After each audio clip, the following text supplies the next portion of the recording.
फिर लोगों के सामने रोजगार की समस्या खड़ी हो जाएगी। नीति लाने की जरूरत है। अपन ज़्यादा बच्चे पैदा करने के लिए नहीं आए। सरकार खाली अफसरों के माध्यम से बिल लेकर के नहीं आए, क्योंकि आप जो कानून बना रहे हो वो अफसरों के लिए नहीं बना रहे हो। राजस्थान प्रदेश में विधानसभा सत्र चल रहा है और ये सत्र प्रश्नकाल का चल रहा है। इस वक्त हमारे साथ में पूर्व मंत्री यूनुस खान और वर्तमान विधायक हमारे साथ मौजूद हैं।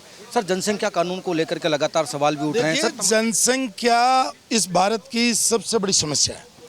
अगर इस पर हम कोई विधि सम्मत कानून नहीं लाएंगे, नीति नहीं बनाएंगे, तो ये और विस्फोटक हो जाएगी। फिर लोगों के सामने रोजगार की समस्या खड़ी हो जाएगी। लोगों के स्वास्थ्य, शिक्षा, बिजली, पानी, इन सब पर असर पड़ेगा। उनका लिविंग स्टैंडर्ड पर भी असर पड़ेगा। इसलिए इस पर समग्र रूप से नीति लाने की जरूरत है और उसमें धर्म के आधार पर अपने को बात नहीं करनी चाहिए। अपने को सबको भारतीयता के आधार पर बात करनी चाहिए। क्या इसके लिए यूनुस खान तैयार हैं इस बिल के लिए? हम तो पहले से ही मतलब जो है जनसंख्या के संबंध में बहुत ही जागरूक हैं और हमेशा लोगों को भी समझाते हैं कि भी मतलब जो है खाली इस दुनिया में अपन ज़्यादा बच्चे पैदा करने के लिए नहीं आए। हमें जो है उन बच्चों के भविष्य के बारे में भी सोचना पड़ेगा जो आने वाले हैं। सरकार और क्या क्या बिल ला सकती है? भाई, सरकार को पहले पब्लिक के डोमेन में डालना चाहिए कि वो नीति क्या बना रही है। सरकार खाली अफसरों के माध्यम से बिल लेकर के नहीं आए। मेरा बहुत विनम्रता से आग्रह है कि पहले जनता में जो कानून लेकर के आ रहे हो, जनता में उसके पब्लिक डोमेन में डालना चाहिए। पब्लिक के जो विचार हैं उनको समाहित करना चाहिए, उसके बाद कानून। क्योंकि आप जो कानून बना रहे हो वो अफसरों के लिए नहीं बना रहे हो, वो विधायकों के लिए नहीं बना रहे हो, सांसदों के लिए नहीं बना रहे हो। वो कानून आप जनता के लिए बना रहे हो और 24 घंटे पहले कानून की ड्राफ्ट दे देते हैं और 24 घंटे बाद में उसको पास कर देते हैं। तो जनता का इन्वॉल्वमेंट कहाँ हुआ? नहीं होता है। यूनुस जी, आप अल्पसंख्यक कम्युनिटी से है। अल्पसंख्यक कम्युनिटी में एक अलग अवधारणा है कि 3 बच्चे, 4 बच्चे, 5 बच्चे।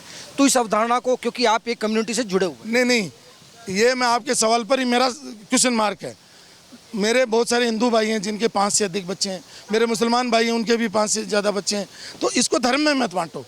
इसको धर्म से अलग लेकर के राष्ट्रीय स्तर पर इसका मतलब पूरे समग्र रूप से अध्ययन होना चाहिए और उसके समाधान के लिए सबका साथ, सबका विकास की अवधारणा के साथ आगे बढ़ना चाहिए। अंतिम सवाल करूंगा, इस बार भजन सरकार में किस तरीके का आप सलाह मशवरा दे रहे हैं सरकार को, क्योंकि आप अनुभवी हैं, आपने वसुंधरा सरकार में काफ़ी कुछ डिपार्टमेंट संभाले हैं, तो क्या तमाम तस्वीरें कैसे देखते? मेरा तो ये मानना है कि जो मैं बजट पढ़ा मैंने, ये बजट 2014 से लेकर 24 तक में पेश ही हो रहा है। इसका बदलाव होना चाहिए, कुछ नया होना चाहिए। और जो चीज़ें हो गई उनका बार बार क्या गीत गाना, जो नहीं हो रही हैं उसको पहले करने के लिए आप उसकी भूमिका तैयार करो। अब 2014 में वसुंधरा राजे जी ने कहा कि भाई मैं डीपीआर तैयार करूंगी ईस्टर्न राजस्थान कैनाल प्रोजेक्ट की, और 2024 में भी भजनलाल सरकार जी यही बात कह रही है कि हम डीपीआर तैयार करेंगे। तो 10 साल में फिर डीपीआर ही बनती रहेगी क्या? जिस तरीके से किरोड़ी बाबा इस्तीफा दिया है, वसुंधरा जी यहाँ पहले बजट में नहीं पहुँचे, ये तमाम तस्वीरें ये देखिए, किरोड़ी लाल जी बहुत ही सम्मानित व्यक्ति हैं और मैं उनका बहुत सम्मान करता हूँ। उनके साथ हमने मंत्री के रूप में भी काम किया, विधायक के रूप में भी काम किया है। फिर वो विधायक रहे, मैं मंत्री रहा, बहुत सारे हमने साथ काम किया, पार्टी में भी काम किया है। उनकी नाराज़गियाँ पहले भी रही, हम उनको मना करके लाते थे। और उन्होंने 4 दिन 5 दिन पहले हम एक प्रोग्राम में दोनों साथ थे, उस समय कहा भाई पहले यूनुस भाई मुझे मना के ले आते थे। तो मेरा भारतीय जनता पार्टी के जो कर्णधारों से कहना है कि किरोड़ी लाल जी हमारे सम्माननीय हैं, उनसे चर्चा करके उनको सम्मान दो और उनके साथ बात करो और उनकी ज़रूरत है अभी प्रदेश को, उनको वापस मंत्रिमंडल में लाओ। क्या यूनुस खान की कमी बीजेपी को खल रही है? भाई, बीजेपी तो देखिए सतत प्रक्रिया है। यूनुस खान जैसे लोग आएंगे और जाएंगे, इसका फ़र्क नहीं पड़ना। यूनुस खान से बीजेपी को कोई फ़र्क नहीं पड़ना। यूनुस खान को जरूर फर्क पड़ सकता है लेकिन बीजेपी को फर्क नहीं पड़ेगा। लेकिन जो लोग हैं वो भी सब योग्य लोग हैं और उनसे उम्मीद करते हैं कि स्टेट के लिए विजनरी वर्क करें और मतलब जो है लगना चाहिए कि कोई मंत्री काम कर रहा है। यूनुस जी, आखिरी सवाल कर रहा हूँ, 171 मिनट, 188 घोषणाएं, 270 दिन, कैसे होगा? क्योंकि पैसा नहीं है हाथ में। देखिए, अब वो तो दिया कुमार जी ज़्यादा जवाब दे पाएंगी।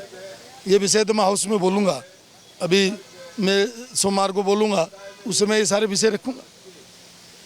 तो ये थे हमारे साथ में यूनुस खान, जिन्होंने तमाम बातों से जो है वो स्थितियां साफ कर दी है कि किस तरीके से जो है वो जनसंख्या कानून को लाने के लिए लेकर जो तमाम प्रक्रियाएं अपनाई जा रही हैं विधानसभा में, क्या वो इस बिल के लिए तैयार है। तो उन्होंने सर्वसम्मति से यही कहा है कि इस बिल पर सभी विधायकों की सहमति बननी चाहिए। वहीं उन्होंने किरोड़ीलाल मीणा के इस्तीफे को लेकर के भी अपनी प्रतिक्रिया जारी की।